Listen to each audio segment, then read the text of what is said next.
Moi boas a todos, moi boas a todas, benvidos un día máis, unha noite máis. Ahora pasamos os domingos de novo, que con isto de que se pode salir, beber, el rollo de sempre, pois temos que deixar de facer os sábados. E ademais, nuns días que van ser fortes, porque xa comentaremos o final, pero mañá temos nova edición de Directiños de Orgullo Galego. Benvidas a todos, benvidas a todas as que estades por aquí. Recordade que podedes seguirnos, compartir este vídeo e logo ao final, como sempre, daremos as grazas a todas as persoas que nos estades seguindo, que nos estades tamén pois suscribíndovos e todo o que esta comunidade tamén necesita, que é crecer, seguir sendo a máis grande de Internet en galego. Por certo, logo comentaremos que temos nova páxina web, temos novas cousiñas, creo que con bastante, ademais, con bastante boa recepción, vale? Faremos un pouco ali de autobombo, pero isto será o final, porque agora o que nos interesa é presentar. Que imos facer hoxe? Pois hoxe imos tratar un tema que eu creo que está, polo menos no que é o día de hoxe, super de actualidade. Bueno, moitísimas grazas, Monstro Empanada, por esos 4 meses de Prime. Moitísimas grazas. Logo agradecemos todas estas cousas que tanto nos axudan e que tanto nos gustan que estedes aí. Eu creo que 4 meses de Prime debe ser dos que máis. En breve terás unha nova insignia, me parece. Ou seja que... Mira ti. Pois hoxe imos conversar con dúas persoas, con Odilo, con Paulo, da Asociación CECA Afonso, da Asociación CECA Afonso Galiza, que pasaremos a saudar nuns minutos e que estarán connosco falando pois do SECA, da súa relación con Galiza, tamén un pouquiño do que é o contexto do 25 de abril, tamén da actualidade, tanto da música, das ideas, do activismo do SECA, como do que é a actualidade tamén do 25 de abril. Comentaremos vos o final, quen vai estar connosco mañá. E antes de pasar a conversar con eles, dicir que esta semana saiu o último capítulo da serie do Camiño Primitivo, que foi unha serie que estivemos publicando no noso YouTube e que tivo 7 capítulos e que esta semana saiu o último. Non sabemos se será o derradeiro e non sabemos se haberá a segunda parte, pode que sí, pero desta primeira parte saiu o último capítulo. Podedes visionalo porque é a chegada a Santiago de Compostela. Tamén saiu outro capítulo máis que, se non me equivoco, que me corrixa Borxa por aí polo chat, é o penúltimo da serie de Arrieiros Somos, unha serie tamén moi bonita que estamos publicando no noso YouTube e que aí tedes tamén para consultar. E por certo, hoxe tamén na nosa web saiu un texto do SECA cun deseño de cartaz e máis un texto do SECA que, se non me trabuco, é unha parte dunha especie de texto que leu en Viana do Castelo en 1985, polo tanto, estédelo aí tamén para ver. Que me corrixen aí se estou dicindo, creo que sí, no? Xenial ese texto, din por aí, creo que o lichedes, eu creo que mola moito. En fin, que non quero tampouco quitar máis tempo aos nosos convidados, que lles dixen que esta presentación ia ser 5 minutos e son 5 minutos exactos. Antes de darlles o paso, imos escoitar, porque isto sí que quero que poñelo en valor. Imos escoitar unha interpretación do Grando La Vila Morena que nos fai o grupo Falúa, que é un dúo composto por Sara e por Gonzalo, que, se non me trabuco, son de Santiago de Compostela. Si me trabuco, que alguén me corrixa, pero creo que non me trabuco, que son de Santiago de Compostela. Teñen un repertorio que integra sons da lusofonía, con músicas galegas, portuguesas, tamén brasileiras. Bueno, fixo o favor, o presente, o agasallo de gravar para este directo, para presentalo, unha versión do Grándola Vila Morena. Pois nada, agradecidísimos desde o Orgullo Galego a elas por ter feito isto. buscadeos tamén nas redes sociais, seguide o seu traballo porque este tipo de cousas son impagables. Polo tanto, un par de minutos, escoitamos esta interpretación e comezamos coa entrevista, comezamos coa conversa. Dentro vídeo.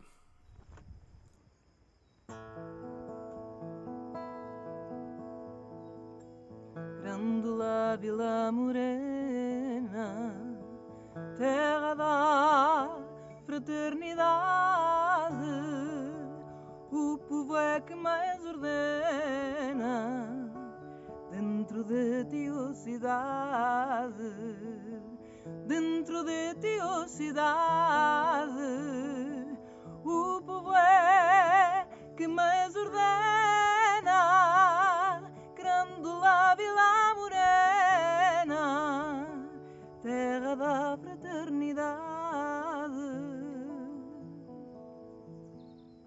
Em cada esquina um amigo, em cada rosto igualdade, Grândola Vila Morena, terra da fraternidade, terra da fraternidade, Grândola Vila Morena, em cada rosto igualdade, o povo é que mais ordena. À sombra de uma azinheira que já não sabia a idade, jurei ter por companheira Grândola a tua vontade, Grândola a tua vontade, jurei ter por companheira à sombra de uma azinheira que já não sabia a idade.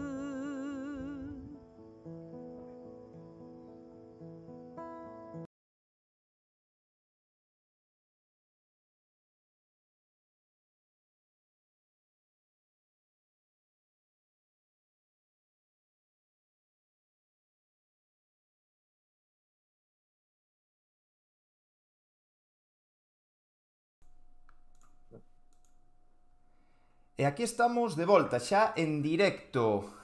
A verdade é que eu creo que a interpretación, non sei que pensades vos, pero fermosa. A verdade é que un dúo moi bo, buscádeo, porque, bueno, nos agradecidísimos e creo que un comezo de luxo para esta conversa. Por certo, fe de erros, que o dixen que a Carta do Seca era de 1985 e non é de 1980. Vale? Isto que quede claro que aquí tamén recoñecemos as cousas que dixemos mal. Bueno, pois nada, presentamos temos connosco a Paulo Esperanza da Asociación Xosé Afonso de Portugal e máis, bueno, a Odilo González, que é da Asociación Xosé Afonso do que a parte, o capítulo da Galiza.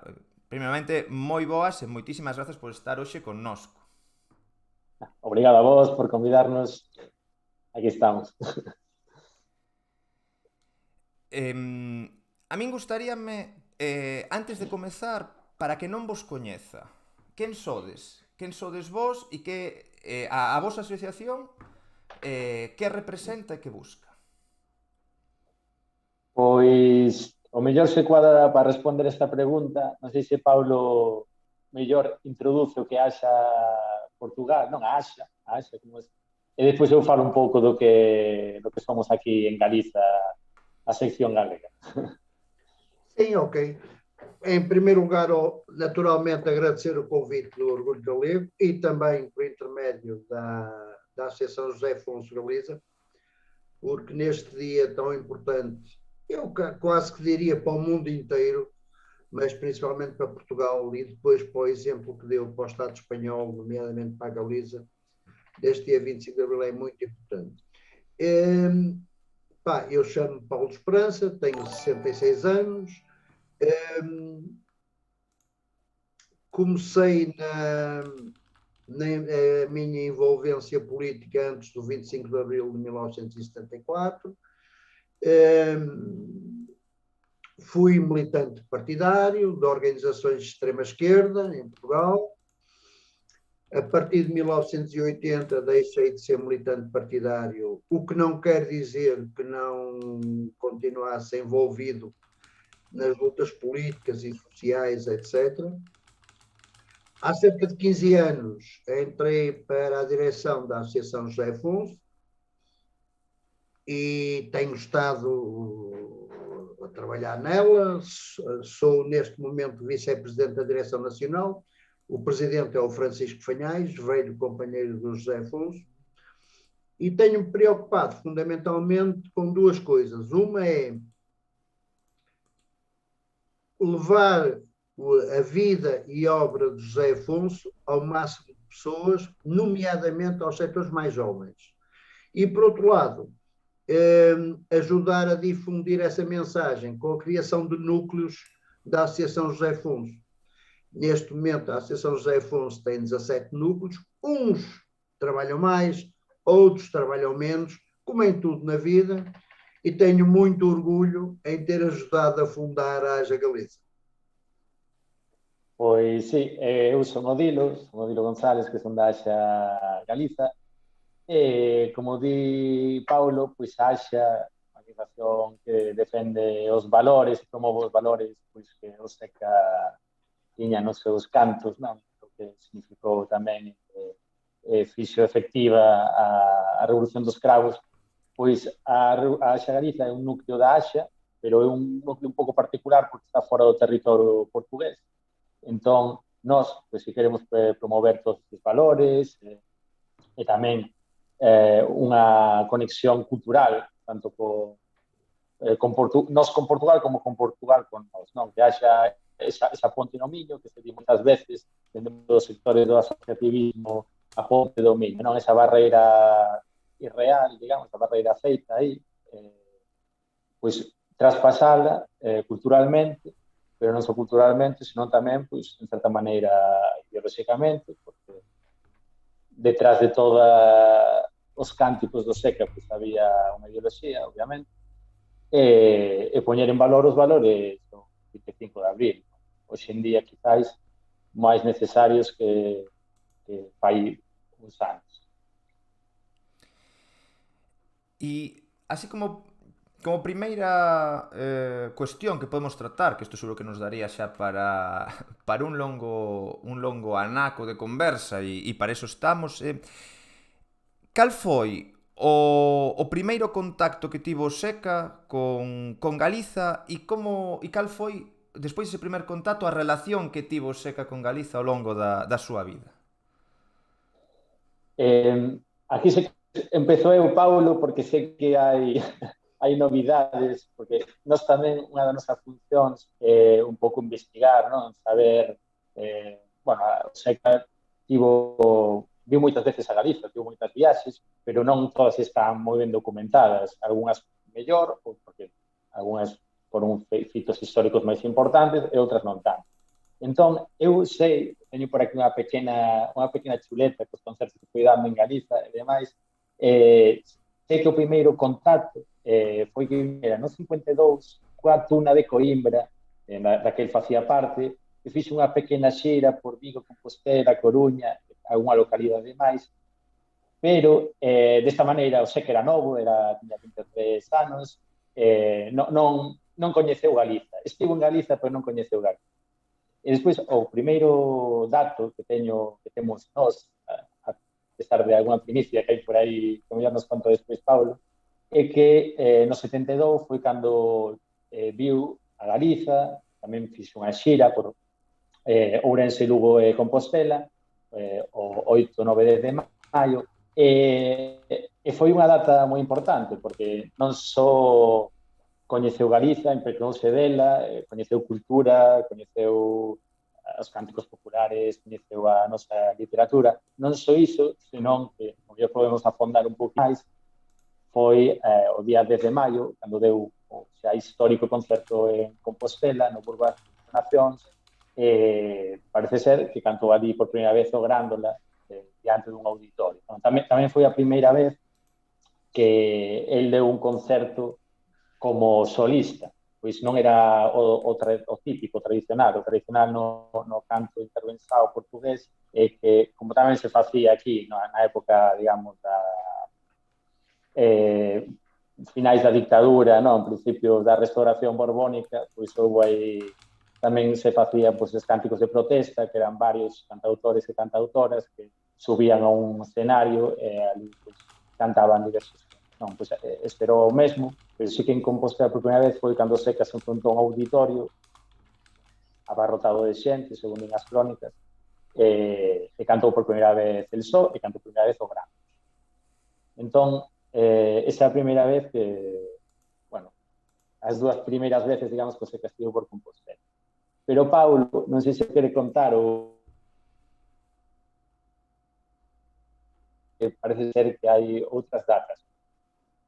Não, olha, Odilo, tu disseste no tempo dos Fados de Coimbra, 1952. Sim, 52 temos nós. Epá, isso para mim é uma conquista de Abril. Pá. Uma conquista de Abril. É uma conquista de Abril, é notável. Tens que mandar isso. Pois xa te pasarei, teño por aquí algún libro que o comenta, xa te mandar. Pronto, então, tentando ser o mais breve possível, nós sabemos que o encontro de José Afonso com a Galiza foi claramente acidental. Ele tinha 43 anos. Vamos ser objetivos. E o Odilo já falou disso há um bocado. Ele terá estado em 52 na Galiza, mas de facto não conheceu rigorosamente nada, não se apercebeu da questão da língua, até que provavelmente com a questão do franquismo a repressão seria muitíssimo maior do que será hoje, apesar do governo do PP, e por aí fora. Mas é de facto em 72 que ele se apercebe, com o Benedito, do que é a realidade galega. O Benedito, no Sonata de Amigos, conta que o Zeca lhe perguntou: e vocês lá em cima falam mesmo assim? Pronto, isto é objetivo. Apesar de ele ter na biblioteca dele, e isso está documentado, bastantes livros sobre a realidade galega, nomeadamente do Curro Henriques, do Celso Emílio Ferreira, da Rosalia de Castro, etc. Mas ter livros em casa não significa lê-los, não é? E não significa nós conseguirmos ver e absorver tudo que lá está escrito. Portanto, isso é um facto. 72 é o grande marco. Eu há um bocado falava com o Odilo e tive acesso a um excerto de um livro de uma catedrática da língua e da literatura galega, que vocês conhecerão melhor que eu, chamada Maria José Queizan, em que ela diz que em 64, grávida, assistiu a um concerto em Castrelos do Zeca. Eu suponho que terá sido também ou com o Orfeão de Coimbra ou com a Turma Académica de Coimbra, porque o Zeca, na altura, em 1964, estava a gravar o seu primeiro álbum e estava de partida para Moçambique. Portanto, suponho que terá sido isso. Depois, há outra história interessante que eu estou a tentar, já tenho recolhido bastantes dados, que é, em 1971, não consegui identificar o mês ainda, há troca de correspondência entre um grande escritor português e amigo da Galiza, com várias obras sobre a Galiza, chamado José Vial Moutinho, em que ele troca correspondência com Gonçalo Iglesias Soeiro, na altura era presidente da Associação Cultural Breuga de Ourense, para fazerem um festival ibérico que incluía Adriano Correia de Oliveira, Luís Cília, Rui Mingas, José Afonso, José Nisa, que acompanhou música, acompanhou o Zeca, etc, etc. E isso não foi avante, porque não terá sido autorizado na altura pelos poderes. Pronto, depois mete-se 72, que vocês conhecem a história já de toda a envolvência. E é a partir daí, é a partir de 72, que o Zeca, em minha opinião, passa a outro patamar. E para terminar, para não ser muito chato, que é perceber a realidade galega. Ele vai percebendo que a Galiza tem uma língua, que a Galiza tem uma cultura, que a Galiza, como outras regiões do Estado espanhol, era oprimida pelo centralismo do Estado espanhol e que a repressão franquista se verificava a nível de todo o Estado espanhol e também, naturalmente, na Galiza. E é por isso que ele depois, em várias alturas, mas em 1980 faz essa declaração em Carreço, Viana do Castelo, citando um grande escritor português, o Rodrigues Lapa, em que ele diz exatamente que a Galiza tem uma língua, uma cultura, etc, etc, etc. Portanto, a partir daí, o Zeca ficou apaixonado pela Galiza e a Galiza apaixonada pelo Zeca. Sí, efectivamente, a máis moitas citas, o Seca, non? Que fala de Galiza, a de quizáis ninguén me coñecese como Ana Galiza, non? Porque el estivo moito aquí en épocas complicadas tamén persoais para él, económicos, demais, viña a tocar aquí pues, para gañarse a vida. Tamén porque notou moitas como se di, comparándose con Portugal, vía moitas igualdades, non? Decía, non somos tan diferentes, o que comentaba Paulo da lingua. Ele obviamente viu que a súa lingua e a nosa non era moi diferente, senón mesmo eran iguais. Entón, de feito, estamos facendo agora un exemplo perfecto de comunicación interlingüística, entendéndonos todos, non? E por iso que sí que o Seca sí que recoñeceu unhas cualidades entre ambos povos que sí que eran moi similares e moi iguais, tamén porque ele está sufrindo en Portugal tamén a ditadura, perseguido pola policía política, como pasaba aquí os intelectuais, os artistas, non? Os cantores aquí na altura, e tamén o Seca xa viña dunha militancia anticolonialista. Tamén notou en Galiza unha certa colonia do Estado español. Entón, viu que tamén, bueno, os rasgos diferenciadores. Pero, bueno, non me quería enrollar máis, porque sí que... Deixa-me só acrescentar uma coisa, que é o papel do Benedito e do grupo de económicas de Compostela. Fundamental. Com o João Gutiérrez, o Artur Regueira, a Maite, o Emílio Pérez Tourinho, tudo, que era o grupo de económicas, de facto, não, foram fundamentais, é indiscutível, para o Zeca assumir a Galiza como a sua pátria espiritual. Ponto final. Foram fundamentais. Mas também não podemos esquecer o papel, e não é por eu ser muito, muito amigo dele, mas, por exemplo, o documentário do Nós Galiza, acho que tem coisas absolutamente notáveis. O papel do Chico de Carinho.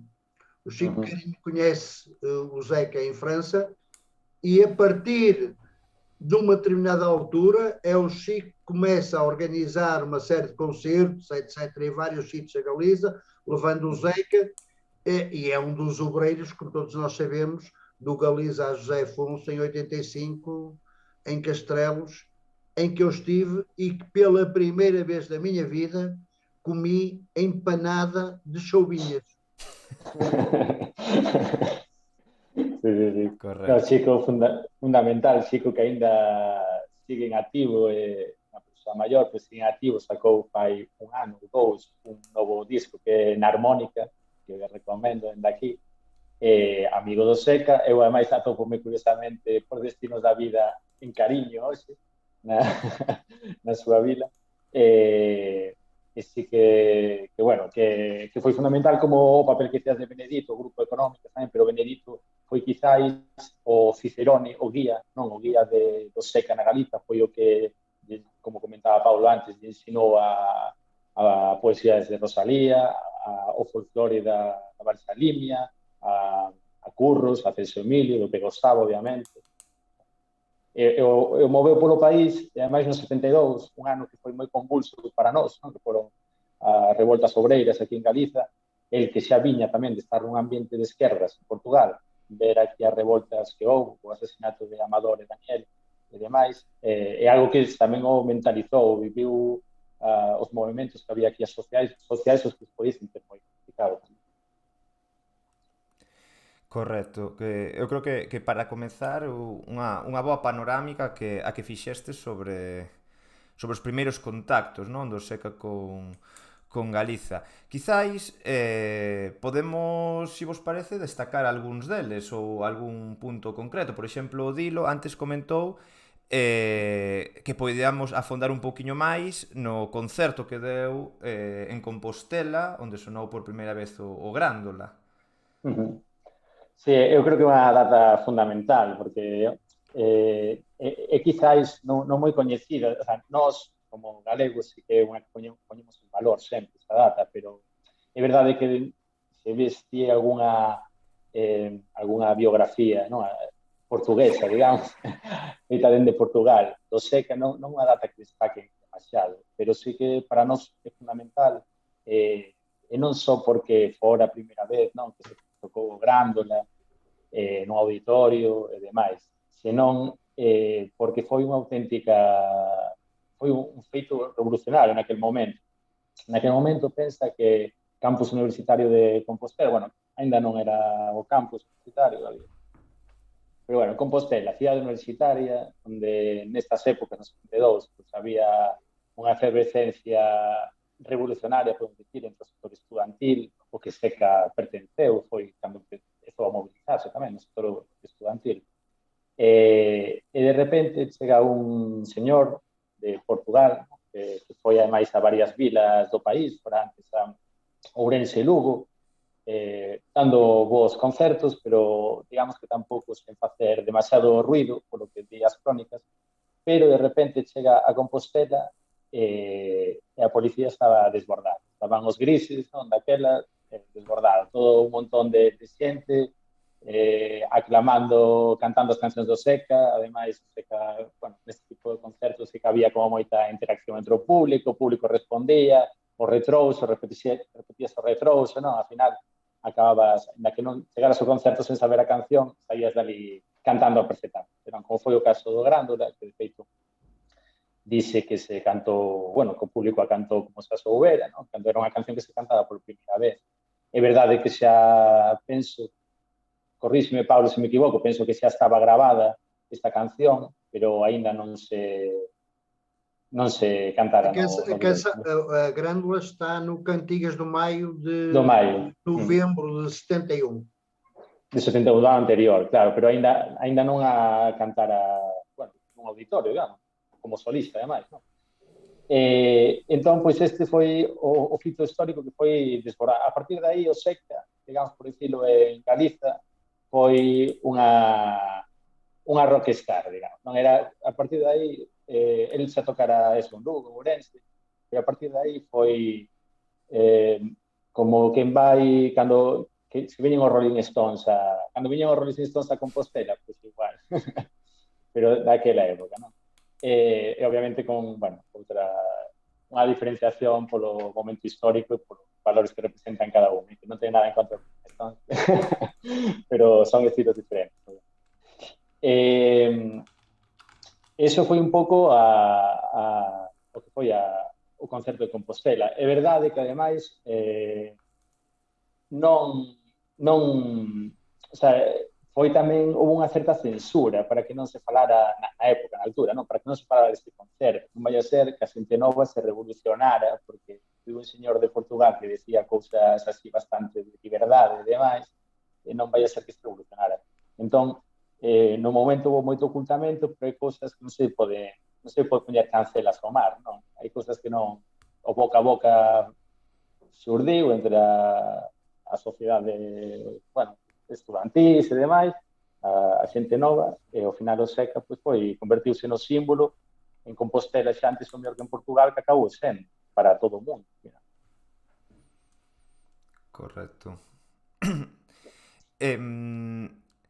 E quizáis outro outro feito así pois destacable, non, que tivo o SEC aquí tamén na Galiza foi 1975 en Vigo, se non me trabuco, onde se lle rendiu unha homenaxe.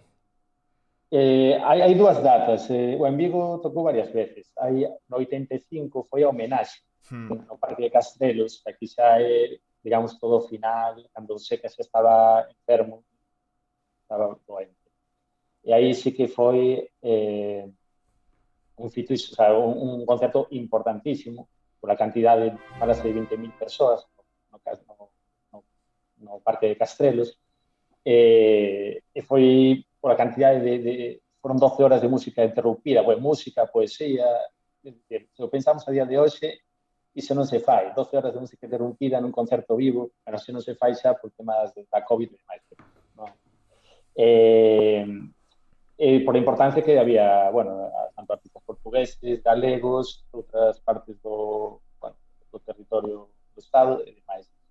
Tamén polo medio hai outras, teño unha pequena que chuleda, con a biografía, se queres nomeo puntualmente así os concertos de máis zona, e despois chegamos ao de Vigo e ali xa nos explayamos, porque no de Vigo mellor podemos algo máis.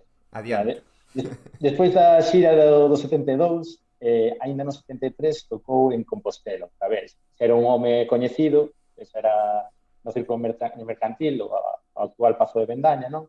A actual Fundación Granel, tocou ali, un concerto tamén a rebosar, que saía xente por fora do Pazo e demais. No 74 tamén viu a Compostela, seguramente deu algún concerto, pero desta vez viu porque estaba perseguido pola PIDE, pola Policía Política Portuguesa, que a máis viu moi pouquiño antes do golpe, non? Do 25 de abril. Por lo tanto, el xa se cheiraba que algo estaba a acontecer, non sabía por que estaba sendo, todos estaban sendo moi perseguidos, os cantores, non? Da música en intervención, pero non sabía moi ben por qué, o mellor é que xa había un rumor de que algunha canción deste home, pois, algo deste home iba a causar algo, non? Despois do 74, 78, claro, el fixo moi famoso a nivel internacional pola Revolución dos Cravos, porque a súa canción foi, o Santo de Seña, non? E aí, pois, sí que empezou a xirar moito, e xirou por moitos países, Portugal, Francia, e tamén seguramente aquí recaeu varias ocasións. Por iso que hai algunhas datas que están menos documentadas. Despois, no 78, foi o Festival dos Povos Ibéricos da Coruña. Houbera un anterior en Madrid, que foi unha especie de Woodstock da época, pero en Madrid, que houbera, pues eso, cataláns, galegos. A día de hoxe, iso non se podería facer, penso, as cousas como están, non? Cos malos entendementos que hai entre distintos sectores políticos, de agresividade de certas posicións políticas. Isto era unha especie de busto, como tin algúns por aí. Despois fixo na Coruña no 78, no que actuou el, e despois está no 81 un concerto en Castrelos, Vigo tamén, pero non é a homenaxe, senón que esa sería no 80. Despois no 84 habería outro Festival dos Povos Ibéricos en Cedeira, na que ten gran parte que ver Xico de Cariño, como estaba Paulo, e despois xa no 85 a homenaxe. Estas son as datas máis importantes, pero seguramente hai máis, porque, non está todo documentado, e eu sei que a subía baixaba moito. Pero eu tentei... Deixa-me dizer duas coisas que para mim são importantes na recolha que eu tenho andado a fazer, que é, eu estou convencido que o Zeca fez mais concertos na Galiza do que aqueles que nós conhecemos, porque a prensa na altura não reportava as coisas, não punha datas nos recortes de jornais, etc. Por exemplo, o Benedito, e eu cheguei a falar com ele em vida ainda, quando ele lançou o Sonata de Amigos, que aliás eu tenho dedicado por ele, afirmava e escreveu que o último concerto do Zeca foi no verão de 81, na Galiza, no verão de 81 em Castrelos. Pois bem, o Mero dos Fujam os Ventos e da Quelha, confirmou-me que tocou no Riazor, na Corunha, em dezembro de 81, os Fujam os Ventos e o Zeca, e mais, diz-me assim, o Zeca e os acompanhantes chegaram tarde e sem instrumentos, porque na alfândega, na aduana, não é? Tiveram problemas e não deixaram viajar com eles. Tiveram que ser os Fujam os Ventos a emprestar os instrumentos aos músicos do Zeca. Como era uma pessoa de absoluta confiança, como é óbvio, não é? Pronto. Portanto, isto significa que há, se calhar, muitas localidades por onde o Zeca passou e que não estão reportadas. Eu tenho a lamentar, e já que isto é público, eu tenho a lamentar que a imprensa galega, quase 30 jornais a quem eu pedi ajuda para confirmar datas, etc., nenhum deles me respondeu, a não ser o meu amigo Xan Carvalho da nossa terra. Também era o que faltava ele não me responder, como evidente. Não é? Pronto.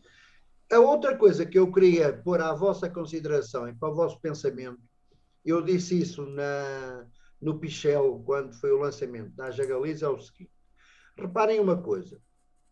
O Zeca, quando esteve em África, contactou com a elite intelectual de Moçambique, basicamente, com todos os poetas notáveis a nível mundial. No entanto, o Zeca, em termos de utilizar poemas, o Zeca, na sua obra, utiliza cerca de 40% de palavras alheias. De outros poetas, o Fado de Coimbra, por aí fora, por aí fora, por aí fora. Portanto, 60% são poemas dele. Mas nesses 40% não está incluído nenhum poeta africano. E ele contactou e leu seguramente. Porquê? É estranho. Agora vamos à Galiza. Ele contactou com os galegos, nomeadamente a partir do Benedito. Ele era interessado pela cultura galega e pela poesia galega. O Chico Carinho diz isso num livro que foi publicado aqui há uns anos, aqui em Portugal, chamado Provas de Contacto. Conta-lhe a história do poema do Chega também Maruxa, etc. A única canção que o Zeca tem no idioma galego, há português, não é? É o Chega também Maruxa. Ele não musica, ele tem o Bailia do Eiras Nunes, que era um clérigo do século XIII. Não é? Mas não podemos dizer que ele musicou um poeta galego, objetivamente. Portanto, porquê é que será que o Zeca tem tido contacto? Como eu penso que a África e a Galiza foram fundamentais na vida e obra dele, e ele tenha tido esse contacto com a África, com poetas, intelectuais, escritores galegos e africanos, não tenha pegado num poema qualquer da Rosalia de Castro, do José Craveirinha de Moçambique e musicado. É estranho para mim. Não era de certeza por ser vaidoso. É porque se calhar não se sentia, porque o Zeca, para quem eu conheceu e eu conheci-o, eu estive envolvido em várias coisas com ele, de lutas políticas, aqui em Portugal. O Zeca era extraordinariamente humilde e partia sempre do princípio que não conseguia fazer as coisas. E, portanto, se calhar foi essa humildade que o levou a dizer: este poema é tão bonito, tão bonito, tão bonito, que eu não consigo fazer uma música para isto. Mas é estranho, para mim é estranho, pá, e tento encontrar razões, mas sinceramente não consigo encontrar razão nenhuma. E pois, mentre estaba falando Paulo, estaba aquí rebuscando nos papéis e atopei o cartaz do que estábamos falando, do concerto de Xosé Afonso, homenaxe, efectivamente, unha fotocopia, non é original. Bueno, eu por aquí por atrás os músicos, bueno, a cantidade, non sei se se pode apreciar, Sim, sim. a cantidade. Eu estive nesse concerto. Toda unha folla inteira, que iso foi un evento moi destacado. Das maiores homenaxes, seguramente, que se fixo o Zeca. 31 de agosto de 85. E Paulo, que estivo ali, como recordas ese día? Olha, eu já disse há um bocado que a principal recordação que tenho é que foi a primeira vez na vida que comi empanada de choubinhas. Sí. E adorei. eu tinha e tenho um grupo de amigos galegos já desde antes do 25 de Abril. Eh, Agora com a Covid não, claro, não é? Mas vou a Gondomar, vou a Lugo, vou a Cangas, até com o Chico Carinho, basicamente, vou a Vigo também e a Compostela menos. E, portanto, o que eu recordo é, eu não sei se eram 20 mil ou não, sei que nós passamos uma tarde inteira sentados a ouvir, pá, desde José Mário Branco ao Corte de Timor-Leste, aos Fuxam os Ventos. Pá, tu sais dali de coração cheio. E já sabias, a grande questão é o seguinte, é que tu sabias que o Zeca nunca mais ia voltar a cantar. Portanto, tens essa alegria e essa tristeza.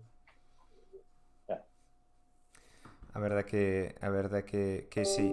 Desto, do que estábamos falando agora, ainda me...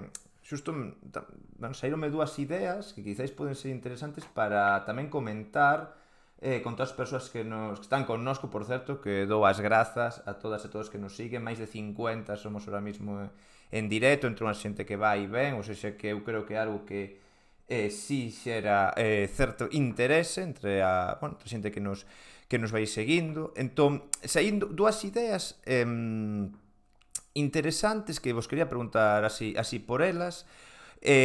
Unha delas era que creo que nun momento Dilo comentou que o Seca tiña, está sendo perseguido, polo menos vixiado, por parte da policía portuguesa e que non sei se el utilizou ou veu a Galiza tamén como para intentar pois zafarse desa vixiancia ou como se recorda ou que está documentado da vigilancia ou da persecución que sufriu el. Sí, Odilo, deixa-me só uma sí, coisa. sí, adiante, adiante. O Zeca foi preso em 71, quando veio de Moçambique, teve 24 horas preso. Mas em 73, entre finais de abril e pá, aí a primeira semana de maio, teve uma semana, 10 dias, preso em Caxias. Portanto, o Zeca não era desconhecido da PIDE, não é? Aliás, a história conta que no dia 24 de abril, por casualidade, penso eu, o Zeca não estava em Azeitão onde morava, estava em casa de um amigo em Lisboa. Portanto, e depois temos a questão dos discos censurados, etc, etc. Força, Rodrigo. Sí, era un pouco o que iba a comentar. Non era un descoñecido para a PIDE, ni moito menos. Era unha persoa que estaba moi posicionada e moi seguida. Como di Paulo, estivo preso. De feito, deronlle unha malleira que despois, cando se clasificou toda a información da policía política, da PIDE, cousa que aquí aínda non se fixo, en Portugal sí, porque tumbaron o dictador, pero aquí non, entre outras moitas cousas, pois están as fotos da malleira, as fotos de ficha, non? Do Seca, co ollo morao e demais. Despois, por casualidade, que iba a dicir iso, o día 25 de abril, estaba morando en casa dun amigo, porque el sabía que algo iba a acontecer, non sabía o que, non sabía que iba a soar o Grándola, non sabía nada, pero algo, no ambiente algo se intuía. E despois, o pouquiño antes do 25, estivera aquí en Galiza, pois fuxido porque vía que a persecución iba máis, obviamente, pois todo o mundo intenta fuxir desa situación, non? Como é lógico. Entón, aquí tendo amigos, xa sendo moi amigo de Benedicto e toda esta xente, pois vivo aquí. Pero, sí, o Seca estaba perseguido, pero como estaba tamén Adriano Correia de Oliveira, ou como estaba o Vitorino, como estaban na altura Francisco Pañais, como estaban todos os cantores que se posicionaban. De feito, houve concertos que daban, por exemplo, e que non lle deixaba cantar a policía. Hai algún moi famoso que non acordo onde foi, o mellor acordase Paulo, que como non lle deixaban cantar algunhas cancións, pois subiu-se Adriano e o Seca ao escenario e dixeron, non, nos subimos, pero nós non cantamos, canta o público. Entón, cantou o público, eles estaban ali en riba mirando para o público, non incumpliron o que dicía a policía, eles non cantaron. Entón, bueno, había estes estrataxemas, acordáme moito un pouco a tamén, obviamente as cancións, había como dos tipos de cancións, non? As cancións de intervenção, pasaba algo, facemos un tema para denunciar iso que pasou, e despois había as cancións máis protesta, que falaban de maneira máis xenérica a situación do país. Neste tipo de cancións de protesta tamén podes encuadrar o mellor a de unha, que vou a comentala porque é curioso, unha curiosidade galega, digamos, que hai un tema de Xoseniza que cansao da migración, non? O cantar da migración. Cantar da migración. Cantar da migración é un tema moi coñecido en Portugal, que tamén interpretaba Adriano Correia de Oliveira, e que é un poema de Rosalía. Un poema de Rosalía, o poema chamase Pravana, falaba da migración dos galegos a Cuba, non? A Habana. E por que o cantaban en Portugal?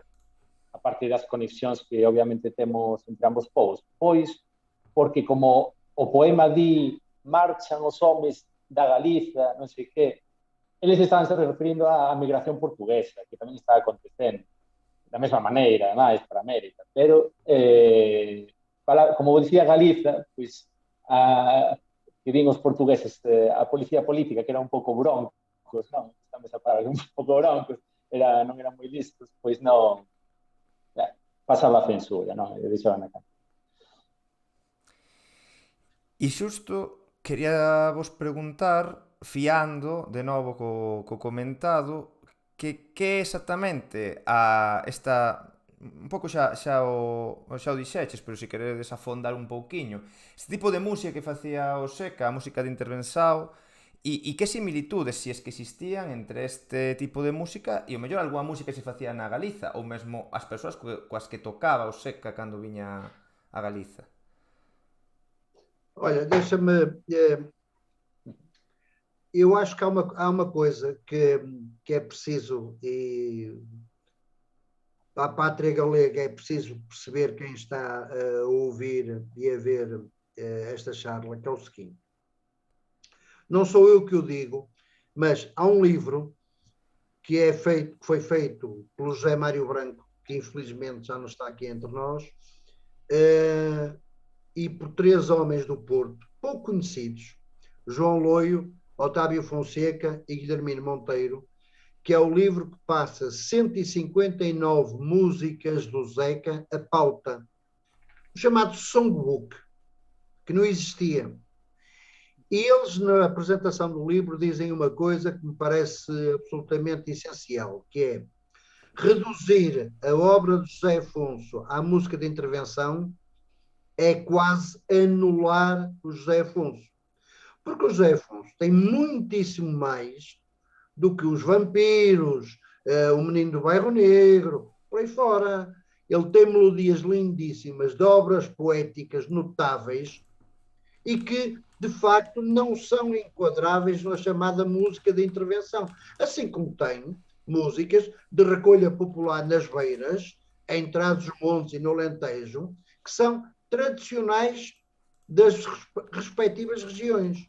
Isso é uma das coisas. A outra é o seguinte, vocês sabem melhor que eu, mas a partir de 67, 68, estou a falar em concreto na Galiza, mas também podia falar do País Vasco, da Euskadi ou da Catalunha, há um ressurgimento da música, que podemos considerar a música de protesto, com as Vozes Ceibas, depois o Movimento Popular da Canção Galega, em Euskadi com o Benito Lechungui, depois com o Pido La Serra na Catalunha e por aí fora. Pronto. Mas o Zeca, por aquilo que eu conheço, nunca teve grande contacto com essas correntes, a não ser já um bocadinho mais, com o Benedito sim, a partir de 72, e depois com o Miro Casabelha também. Eles fizeram concertos na Corunha, etc. Mas propriamente a envolvência direta, trabalho direto, que eu conheça, posso estar a cometer um erro, mas que eu conheça, não. Agora, claro que as influências que lhe foram dando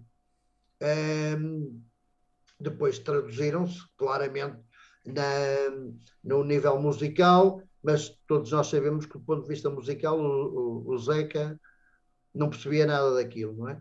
Ele foi a sorte de escolher gente como o Zé Mário Branco, o Fausto, o Júlio Pereira, para fazerem as orquestrações das músicas que ele tinha nos ouvidos. Mas não me parece, para terminar, que houvesse grande conexão entre o Zeca e o chamado movimento popular da canção galega, nomeadamente por intermédio das vozes ceibas ao princípio. Sí, eu a fío disto, a canción de Intervenção, para que nos este escoitando e non sepa moi ben o que estamos falando, resumindo moito, pues, cando acontecía algo, algún feito, pues, a policía disparou na rúa e feriu a un mozo. Bueno, pois facíase unha canción, facíase un tema sobre o que aconteceu, eran as redes sociais do momento, porque cantábase, facíase concertos, cantábase nas prazas, nos bares, de fora, eran as redes sociais do momento. Entón, esa é a canción de Intervenção. O Seca, como di Paulo, é moito máis. De feito, o Seca, eu creo que revoluciona un pouco a música do momento. É moi vanguardista nos estilos que toca, nas técnicas, sen ser un gran... sen ter unha educación musical, digamos, moi grande, non? Porque outros da época tiñan moita, eran máis, pero Seca tiña algo, tiña alma, tiña unha maneira de expresalo, unha imaginación moi grande e así as interpretaba. Tamén o Seca bebe do folclore, como di Paulo, feito, antes dixo o Paulo caera o tema de Achega tamén Maruxa, que é un tema do folclore da Baixa Limia, que ele interpretou a súa maneira, é a canción galega do Seca, non? Por decirlo unha maneira. Eu, de feito, sendo galego, coñecina por o Seca, non a coñecín por o folclore da Baixa Limia, o sea que, imagínate, quen lle deu ese alto-falante, non? A esa canción. Foi o Seca, unha canción folclórica. E despois, en relación ás similitudes, certamente o mellor non había moita conexión, pero o que sí que é verdade é que estou falando agora do Estado español, non? De Portugal, de Galiza, por un tanto, pois o que había era unha situación moi similar. Entón, pois había xente que facía cancións para protestar. Aquí en Galicia estaba un movimento que se chamou a Nova Canción Galega, que agora Boia que Costova sacou a Nova Canción Galega 2.0, pero bueno, ese é outro tema. Entón, foi un movimento, pues, Benedito Voceceibes, Viviano, etcétera, Casabella, bueno, pois puxan os ventos, quizás un poquinho máis adiante, non? Xa, ao mellor, saes un pouco da Nova Canción Galega para ser outro movimento máis posterior, pero iso sí, ao fin e ao cabo, haber movimentos similares, situacións similares en ambos países, pois leva a este tipo de situacións, non? Que se cruzan estes temas. Tamén se pode comparar con outros países, con outras nacións, pero bueno, é iso. O sea, aquí tamén había aquilo que se chamou o máis conhecido como canción protesta, pero tamén existía o outro. Cando pasaba algo, tamén saía un cantor, unha cantora, un grupo, interpretaba un tema para denunciar iso, porque eran as redes sociais do momento. Non había móviles, non había... Ou poñías os cartaces pola rúa, ou cantabas, ou era a comunicación que había. E xusto o fío desto, e antes de pasar mellor outros temas, coméntanos, bueno, pregúntavos, Tirso aquí no chat, que cal sería a canción do Seca Afonso da que máis gostades? Que para el, unha das miñas, di el, é a dos Indios da Meia Praia. Cal sería para vos? É complicado, O Odilo que responda primeiro, que eu sei perfeitamente quais são duas, mas primeiro responde o Odilo. Eu vou a ser bastante tradicional, pero non me vou a quedar con unha, vou me quedar con tres, vale? Entón, vou a escoller unha canción fermosa que penso que todos os pais e as nais deberían de cantar aos seus fillos cando están no berce pequenos, que é a canción de embalar, que parece fermosísima. Despois, por obriga e por ser aquí o representante da Xa Galiza, vou tamén a escoller a Chega a mi Maruxa, a canción galega do Seca, non podo non quedarme con ela. E por último, falando xa da canción de intervenção, por exemplo, máis propiamente dita, pois eu quedaríame quizáis con Foi na cidade do Sal. Olha, eu já agora que falaste do Foi na Cidade do Sado, nesse disco, que é um disco de 76, se não me falha a memória, que se chama Viva o Poder Popular, tem uma música chamada Foi no Sábado Passado, não é de 76, é de 75, que foi feita em Itália, 3 ou 4 dias depois dos fuzilamentos dos 3 militantes da FRAP e 2 da ETA, ou 2 da FRAP e 3 da ETA, já não me lembro. Mas eu lembro-me que tenho muito orgulho e não tenho nenhum problema em afirmar isto, absolutamente nenhum. Já tenho idade para não ter vergonha. Lembro-me perfeitamente no Porto, no Consulado de Espanha, ter demonstrado a minha revolta por esse assassinato. E tenho muito orgulho nisso e assumo isso. Porque há uma coisa que eu não sou, é arrependido. As duas canções, sintomaticamente, nenhuma delas é da chamada música de intervenção. Uma delas, que eu acho que é uma canção sublime, para mim, é das primeiras músicas que se fazem em Portugal, cantada à capela, começa a capela, que é a Mulher da Erva. É uma coisa absolutamente notável. E a outra, que é anterior, que é pai de 64, 65, 66, já não me recordo, estou a citar de cor, que é o Tenho Barcos, Tenho Remos, que tem, aqui há dúvidas, uns estudiosos dizem que é de origem popular, ponto final, outros dizem que é de origem popular alentejana. Eu, francamente, não sei, porque eu não sou um estudioso disso. Mas tem uma letra absolutamente notável, quer dizer, quando alguém canta um verso a dizer já fui isto, já fui aquilo, só me falta ser mulher, em 1965, 66, é absolutamente revolucionário isto. Portanto, essas duas músicas, para mim, levaria seguramente para uma ilha deserta. Ademais, o Seca que ten unha produción musical enorme, con muchísimos discos. É moi complicado quedarse con unha soa. Claro. Pero sí. Pero se sabedes que este tipo de preguntas sempre saen, non? Elixe unha, que ten que ser... que logo, efectivamente, é moi difícil quedarse simplemente con unha, pero bueno. Claro. Entón, arestora gustaríame... Bueno, preguntarvos ou comentar tamén, xa que estamos no 25 de abril, obviamente gustaríanos tamén tocar un pouco esta data, non? E entón, ligando un pouquiño o que foi e o que é, pois que significou? Seguro que moitos dos que estamos e das que estamos aquí xa o saben, e xa o sabemos, pero o mellor outras persoas non. Que significou pois ese 25 de abril en Portugal, pois no pasado, que significa agora e tamén que significa o Seca actualmente, agora mesmo en Portugal? Non sei se queres comentar algo do tema. O mellor, quizáis, Paulo, que é o portugués, neste caso, pode falar máis polo miúdo. Pode falar o mellor aquí como foi en Galicia un pouco. A questão do 25 de Abril, e eu creio que no Estado espanhol, e neste caso em concreto na Galiza, vocês não tinham muito esse problema. Tiveram já na democracia o problema dos insubmissos, que eu também acompanhei, etc. Estive numa manifestação em Vigo, por exemplo, com amigos meus, pela não incorporação na milha, etc, etc. Mas a minha geração, há aqui duas coisas. Para quem estava preso, o 25 de Abril foi o sol, como é evidente, não é? Isso nem se discute. Mas para a minha geração, eu fiz 19 anos no dia anterior ao 25 de Abril. Eu fiz ontem 66 anos. Pronto.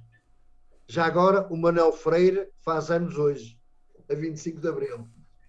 Mas continuando, a minha geração, o que tinha era a perspectiva de ir para a tropa e para a guerra colonial. Eu, por exemplo, havia aqui uma coisa em Portugal que eu não sei se no Estado espanhol existia ou existe. Quando tu fazias 18 anos, tinhas que ir a um quartel da mili ou a uma junta de freguesia fazer uma coisa que se chamava dar os sinais.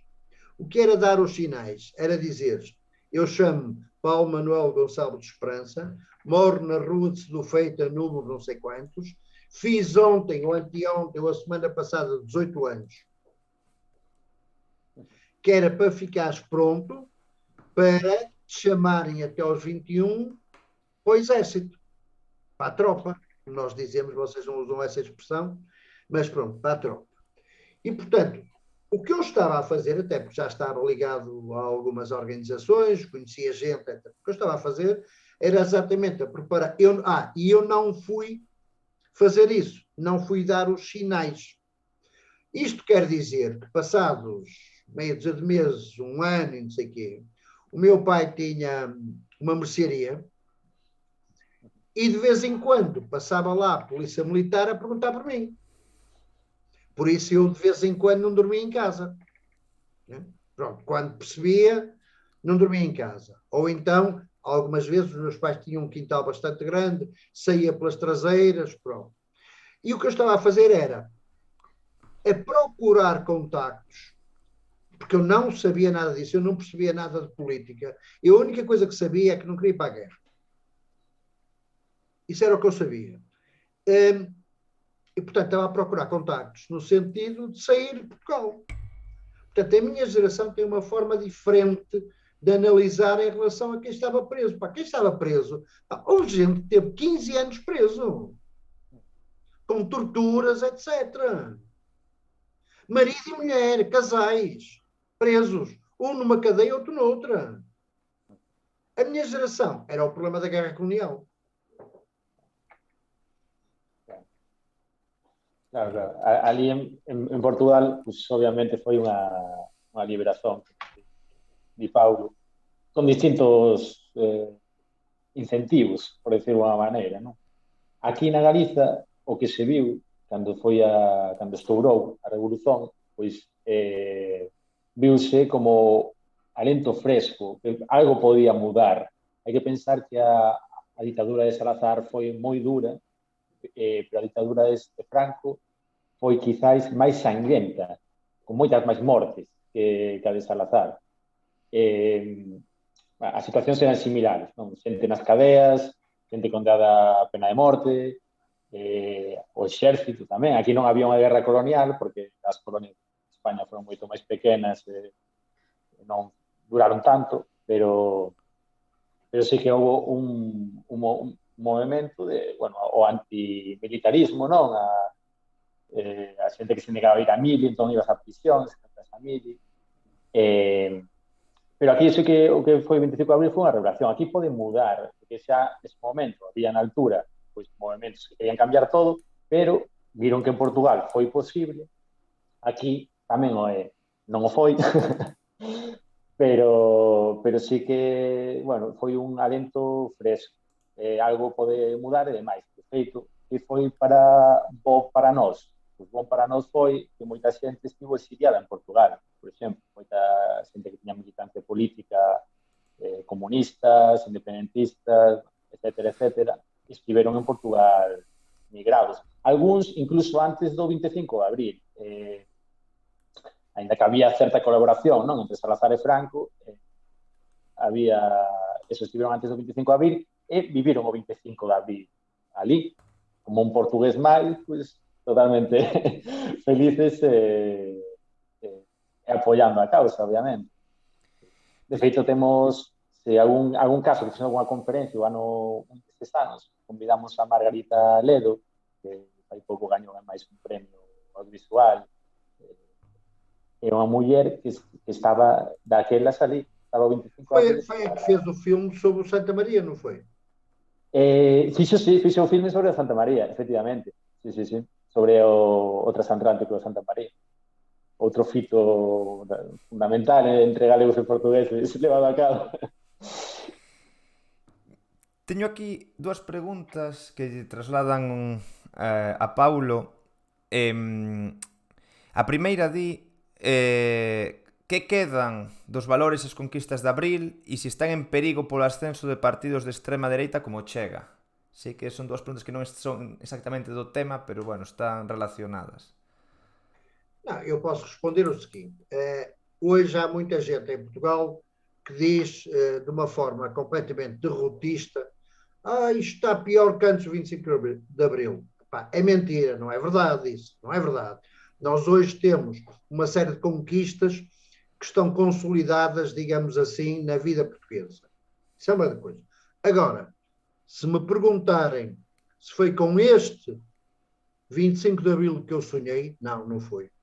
Eu sonhava com um tipo de democracia que não fosse uma democracia elitista, eu sonhava com uma coisa que fosse muito mais democracia direta do que democracia representativa, eu sonhava em que não houvesse o poder dos privilégios e do capitalismo que hoje existe, etc, etc. Quanto ao fenómeno da extrema-direita, isso é um problema que existe a nível europeu. O problema que existe a nível europeu. E é inevitável que a extrema-direita vá subindo. Porquê?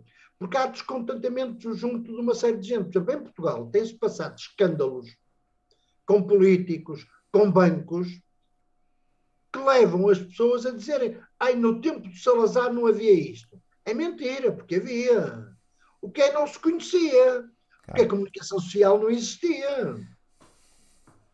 Portanto, é verdade, e eu estou muito preocupado com a questão do ascenso em Portugal do Chega, mas vocês deviam estar mais preocupados em Espanha com o Vox, não é? Que aquilo é uma coisa estrondosa, não é? Mas estou preocupado com o Chega, como é evidente. Agora, isso só se faz como? Com o combate político e com a melhoria das condições de vida das pessoas. Pois sí. No, aquí é certo que sí que hai certa preocupación. Eso daría para outro programa, outra conversa inteira. Pero bueno, sí que é certo que... Bueno, vivimos, o Dilo sabe, con certa preocupación todo iso, tanto no país como sobre todo no Estado. E unha segunda pregunta tamén a respecto disto, que nos traslada o de Teis, arredor do que é o 25 de abril, a memoria que queda na xente desa data e do que significou sería como que foi o inicio dun período de intensas loitas, polo menos ata o 25 de novembro, non? Que foi o golpe reaccionario, ou realmente o que queda é simplemente unha marca para unha transición á actual democracia, a democracia formal? Como é que queda na memoria colectiva? Eu acho que na memória coletiva há, no mínimo, duas formas de encarar o 25 de Abril. Como eu disse há um bocado, uma, ainda felizmente estão vivos entre nós, uma é a gente que passou pelas prisões políticas, a gente que passou pela guerra colonial, a gente que desertou da guerra colonial e que regressou depois de 25 de Abril, e a gente, como era o caso da minha geração, que estava à porta da guerra colonial. Isso é uma coisa. A outra tem a ver com a questão da memória que a escola e a educação pode dar. Por exemplo, eu posso vos dizer que os manuais de história, e eu sei disso, porque a minha mulher era professora, agora está jubilada, e portanto acompanhei bastante isso. Os manuais de história, o 25 de Abril é meia página. Meia página. A Revolução de 5 de Outubro, que acabou com o poder monárquico em Portugal, não tem referência nenhuma. Pelo menos não tinha. Não sei se agora tem, mas não tinha, aqui há uns anos. Portanto, se tu na escola não tens uma educação para a cidadania, fazendo perceber que a memória é a última coisa que tu podes apagar da tua vida, é muito difícil. Claro que os filhos que têm pais atentos, etc., como eu vos disse, eu hoje fiquei admirado no Porto, estava muita gente nova, entre os 20 e os 40 anos, gente com idade para ser meus filhos, alguns deles, se calhar, meus netos. E fiquei admirado com isso. Agora, isso tem a ver, de certeza, com a influência da família, como é lógico. Pois sí. É un problema que tamén temos aquí, non? Sí. Nos aquí é certo que temos aí o problema de que gran parte da nosa historia está completamente esvaecida, ocultada, non? Nos manuais tamén, pero bueno, eso resposta tamén a outras intencións políticas de uniformización do Estado, etc. Pois a verdade é que levamos xa conversando máis dunha hora. Eu creo que está sendo moi interesante, ademais polo que comenta a xente aquí no chat, seguimos sendo bastantes en directo, entón tampouco eu vos quero aquí secuestrar e roubar todas as vosas horas deste final de semana para nós, este final de domingo. En todo caso, sí que vos quería comentar si pensades que queda así algún tema ou algún feito interesante que sexa destacable de cara a pues, recuperando, ¿no? Que a figura do Seca e a temática que nos trae aquí, si quedan así algo que, bueno, do que non teñamos comentado que poida ser interesante antes de, digamos, de ir xa hacia a última parte. A mí sí que me gustaría comentar unha cousiña que, bueno, aproveito para decir que nos sigan nas redes sociais e demais, a esa Galiza, porque nas nosas redes sociais comentamos, neste caso foi en Twitter, comentamos, fixemos un pequeno fío sobre Celeste. E quen foi Celeste? Foi Celeste, eu como sempre barrendo para casa, falo un pouco da relación de Galicia con Portugal, non? Alrededor do 25 de abril e demais. Celeste foi unha señora que era filla de galega, non? Pai portugués e nai galega, pero que foi criada por a nai durante toda a súa infancia, non? E traballaba nun restaurante. A Celeste, pois era, non sei se... Bueno, traballa nun restaurante. Creo que é como unha especie de recepcionista, creo recordar. Pois Celeste, cando foi o 25 de abril, claro, chegou ao restaurante e dixeronlle que ese día non se traballaba porque había señores con tanques polas rúas que mellor non traballar, que podía ser un pouco raro. E entón, pois, ali tiñan na recepción do restaurante un ramo de cravos pois para darlle aos clientes, non, para repartir entre os clientes. E dixeronlle, vanse estragar, levos para casa e fai con eles o que queira. En canto saiu, Celeste, que era unha muller progresista, educada por unha nai traballadora tamén, non?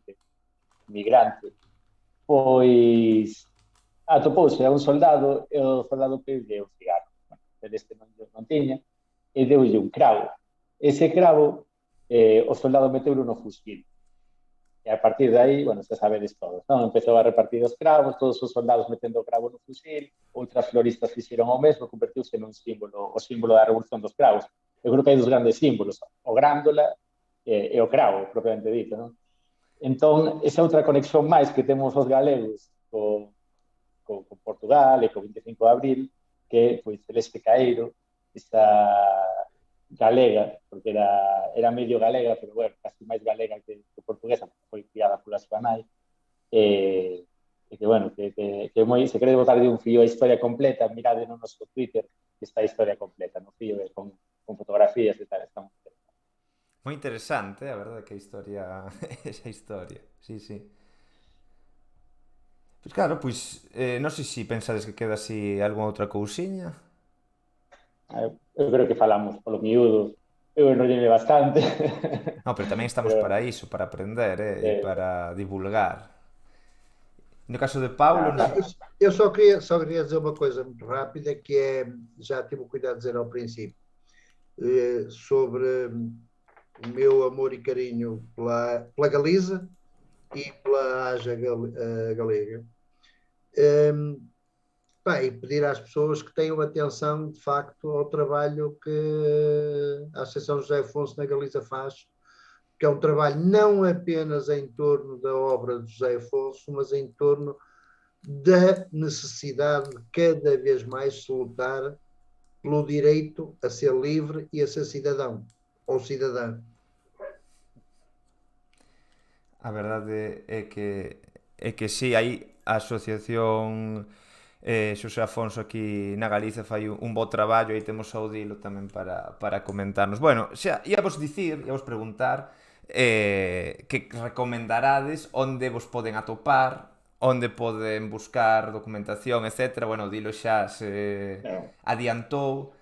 En todo caso, se queres pues, comentar exactamente en que redes, tanto do que é a Sí, asociación en xeral como a parte galega, donde vos poden atopar, se hai páxina web ou se hai algún tipo de contacto ou un email ou, bueno, calquera cousa que poda a xente utilizar de cara a coñecervos máis e tamén aprender un pouquiño de todo o que divulgades. pois sí, nós ainda non estamos en TikTok como Orgullo Galego, pero temos Nós tampouco, temos Está Borxe aí facendo vídeos, pero... estamos no Twitter, Axa Galiza, estamos en Facebook, Axa Galiza, temos a nosa página web, axagaliza.gal, temos unha canal de YouTube con poucos vídeos, a ver se subimos algún máis, os actos que pagamos e demais, que é Axa Galiza tamén. Por último, o enderezo electrónico, que é info@axagaliza.gal. Perdón, Gal, axa.gal. Axa.gal, sí. Acha Portugal. E nada máis.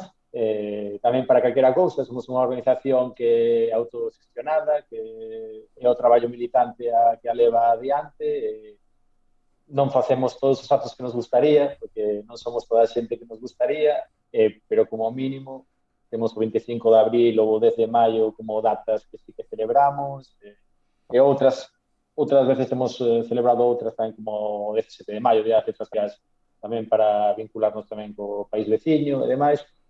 Bueno, facemos o que podemos dentro das nosas forzas, Claro. e recomendamos a quen queira traballar neste ámbito que se contacte con nós, por suposto. Ao principio comentabas que a Axa pues, non sei se, polo que eu entendí, tamén unha pregunta que di Tirso aquí no chat, se ten algunha outra sección fora de Portugal que non sexa galega. Tem Sí. Bruxelas. Ten a Axa Bruxelas tamén. Correcto. E neste momento, por acaso, por diversas razões, porque basicamente é gente que anda entre Bruxelas e Portugal, etc., trabalham na União Europeia, etc., neste momento está um pouco parada, mas o primeiro núcleo fora de Portugal foi em Bruxelas. Só depois é que surgiu da Aja Galiza. Sí, hai que dicir que a Axa, non? A Axa Portugal é unha asociación moi grande. Portugal está en un montón de cidades, vilas, de todas, de Setúbal, en Santarém, en Lisboa, en Porto, en Axa Norte, hai un montón, non? Entón, ten unha grande estrutura, é unha organización moi grande, moi importante e moi recoñecida en Portugal. Nós somos algo máis pequenos, pero estamos medrando. Bueno, está ben, hai que difundir a obra, a idea e a música do Seca. Eu creo que aquí na Galiza a Xa Galiza está facendo un bo traballo e eu tamén animo a todas as persoas que estamos aquí, que ainda somos bastantes, a que sigan, a que a través das redes sociais ou a través da páxina web ou a través de YouTube que lle bote unha ollada a esa actividade que desenvolve a asociación. Bueno, non sei se temos algunha pregunta, creo que non agora mismo. Se non é o momento, se queda alguén que teña así algo que preguntar, e se non, pois eu tampouco, como dixen antes, vos quero seguir roubando tempo. Son casi as 11 da noite aquí na Galiza, que aínda temos horario español, polo tanto siguen sendo as 11 da noite.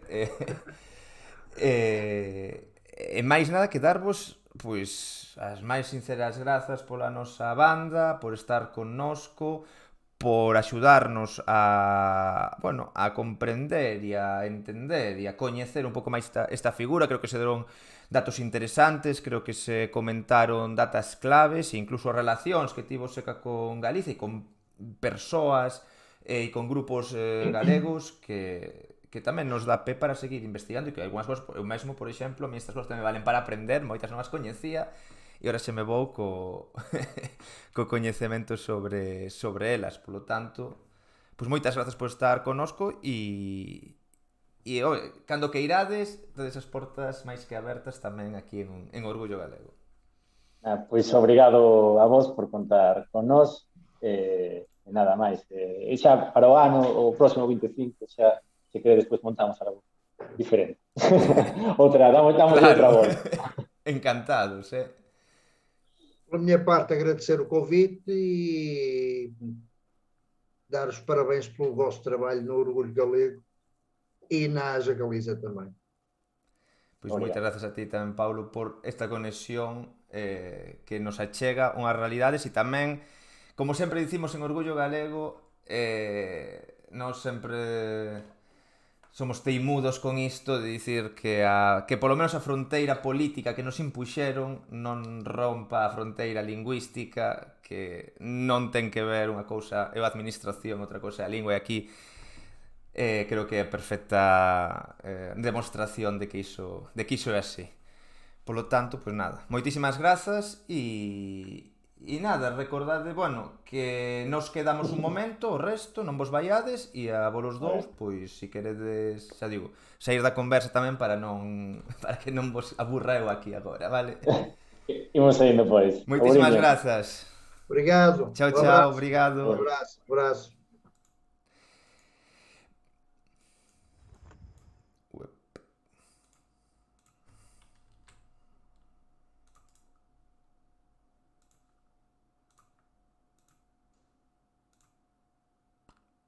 Xa estamos aquí de volta. Bueno, me irán de conversa, Isto foi...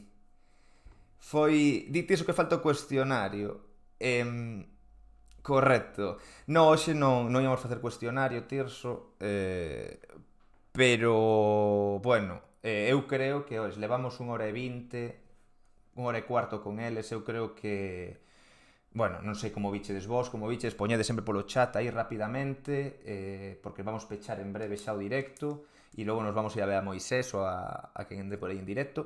Eu creo que é moi interesante, a verdade, e dar moitas grazas aí a Paulo Esperanza, que estivo connosco e que nos achegou unhas realidades e, ademais, perfectamente. Nos entendémonos aquí a xente que di, es que el gallego, el portugués, tal, non, meus.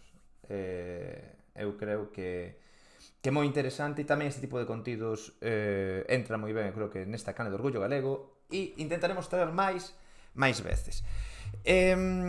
Antes de que se me esqueza, vou agradecer ás persoas que nos seguiron durante... Bueno, hai un montón de xente que nos seguiu que non me vou... Moitísimas grazas a todos, digo así en xeral, e vou dicir agradecer a xente que nos seguiu agora durante o día de hoxe, que foron... Alberto Vila 4, Darío Abuín 14, Belucci 68, Nasado 83, Oaxider, Diego XR 84, Cryptomonkey, Cryptomonkey, grande, bo nome, Chus Novoa, Óscar Valadares, Borf 00, DVLZ Watt, Juanma 2002, Branco XZ, Noa Galita. Benvidos á comunidade galega e galegos orgullosos máis grande de todo internet. Graciñas por ese follow e dicir tamén grazas a Maintank e grazas a Monstro Empanada por esos primes, queresevos por ese apoio que sempre se vos agradece moitísimo. Bueno, e al Caine e a Rincón de Daniel polas raids que nos fixeron tamén moitísimas grazas. Simplemente recordarvos que temos nova páxina web. Temos un deseñazo de páxina web que madre mía.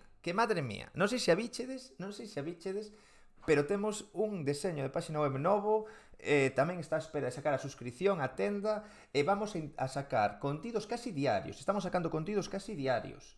O sea, pero isto non é a hora puntual, isto vai ser para sempre. Vamos a sacar contidos casi diarios, apuntadevos a canle de Telegram. Non sei se vos xa ten por aí a ligazón da canle de Telegram. Fixemos unha canle de Telegram para poder enviarvos unha vez ao día, prometemos non spamear as novas que van saindo na páxina web, para non depender das redes sociais e dos seus algoritmos caprichosos que ás veces, moitas veces non mostran o que queremos dicir. Temos que dicir que estamos moi contentos coa recepción da web. Outro día publicaba en Twitter que chegáramos ás 100.000 páxinas vistas, vale, na web do Orgullo Galego, e tardamos casi ano e medio en chegar ás 100.000 páxinas vistas. Bueno, pois todo indica que nun mes vamos conseguir as 200.000, si todo sigue así, vale? Moitísimas grazas polo apoio, estamos tendo un número de visitas increíble na páxina web, e tamén, bueno, que se... Eso tamén eu creo que polo contido interesante que vamos xerando, que ademais xa non somos Borja e eu solos, xa somos 4 personas traballando arreo neste proxecto, e ois, pois agradece tamén o apoio e bueno, e toda a suxestión que querades adiante. Temos un montón de correos electrónicos que agradecemos moito, sobre todo o tema este da lista esta de músicas e tal, pero que si tedes algún tipo de tema interesante ou que querades tratar, mandádesnos e adiante, nos miramos de facer tal. Por dicir o que ven, na propia páxina web temos artigos preparados sobre varios temas, e un moi interesante, unha serie moi interesante sobre todo a problemática dos parques eólicos que están sendo xa un problemón no noso país, e de todas as empresas que se están lanzando a depredar o noso monte e o noso aire, que ademais do cal nos non vemos aquí un carallo, porque ao final a riqueza é para as empresas e non para o pobo galego. Pois temos preparadas unhas reportaxes creo que moi interesantes e moi... Bueno, e que poñen voz a algo que eu creo que ninguén está poñendo voz, polo tanto, aí estaremos. Non sei se queda algo máis. Dicir que mañá 21:30, mañá 21:30, directazo tamén aquí para falar da situación da sanidade galega, e falaremos de recortes, de atención primaria, de atención da sanidade desta atención telefónica que puxo Sergas agora, das vacinas, de todo o tema este das polémicas das vacinas, de si valen, si non valen, pa que valen. Todo isto mañá ás 21:30 aquí con Álvaro e con Sara, dous profesionais do ámbito sanitario, que nos contarán como viviron este último ano, que nos contarán como é a situación actual, e que tamén, bueno, desmentiremos algúns bulos, algúns mitos sobre todo o tema da vacinación, e, bueno, quizáis tamén outros bulos que andan por aí, non? Por internet. Polo tanto, aquí todos presentes para ver este directazo, que ademais pois xa digo, será mañá ás 21:30, cena de antes, e aquí nos vemos. Non sei se queda algo máis, non me quero estender máis, polo tanto, vos me diredes, se non nos vamos de raíz a saudar alguén que haxa por aí. A saudar alguén que haxa por aí, facendo directiño, que home, a Moisés, non? Haberá que ir saudar a Moisés, que está falando de libros, Moisés, que sempre ten aí uns programas moi curiosos, e hai que apoialo tamén. Bueno, aí está Borja facendo spam, facedelle caso, suscribidos a canal de YouTube se non estades, soltade os billetes e todas estas cousas, tal. Nos vamos ver a Moisés. Moitísimas grazas a todos e todas por estar aquí, numerazos, máis de 50 personas en casi todo o momento do directo, e recordade visitar a grupo Falúa de Santiago de Compostela, que nos interpretou o Grándola Vilamorada de xeito tan bonito e tan magnífico, e que yo agradecemos moitísimo. Nada máis, vamos a darlle a raíz a Moisés, e recordade, mañá aquí presentes ás 21:30 para falar de sanidade, de algo que nos afecta a todos, que nos afecta directamente no noso día a día. Moitísimas grazas e vémonos. Chao, chao.